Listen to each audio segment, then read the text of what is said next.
Hello guys, welcome to my blog. আমি সুপ্রিয়া, আর আজকে আমি চলে এসেছি আমার মামার বাড়ি ক্যানিং চড়াবিদ্যায়, যেখানে প্রচুর বড় করে ধর্মরাজ পুজো হয়।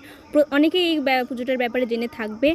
আর এখন আমরা দাঁড়িয়ে আছি লাইনে, 5টার সময় থেকে আমরা লাইন দিয়ে আছি, এখনও পৌঁছতে পারিনি অত দূর, এখনও লাইন দিয়ে যাচ্ছি।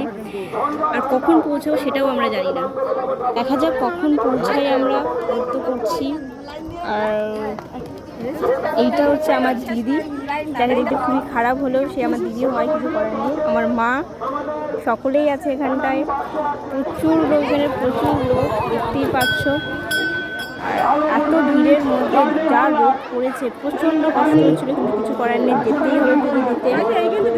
তো এইটা আমাদের মেলা, প্রচুর দোকান বসেছে, কিন্তু কালকে বৃষ্টি হওয়ার কারণে মাঠে কাদা জমে, জানি না সন্ধ্যাবেলা মেলায় আসতে পারবো কিনা, দেখা যাক আসতে পারি কিনা। এখন তো লাইন দিচ্ছে, এখনও আমরা পৌঁছাতে পারিনি। দেখো নিয়ে যাচ্ছে সবাই, আমরা মন্দিরের ভিতরে ঢুকে গেছি, পুজো দেওয়া হয়ে গেছে। এবার আমরা বেরোবো মন্দির থেকে। হ্যাঁ, আমরা পুজো দেওয়া হয়ে গেছে, আমরা বেরিয়েছি মন্দির। এবার আমরা বাড়ির দিকে গিয়ে একটু রেস্ট নেবো। বাই।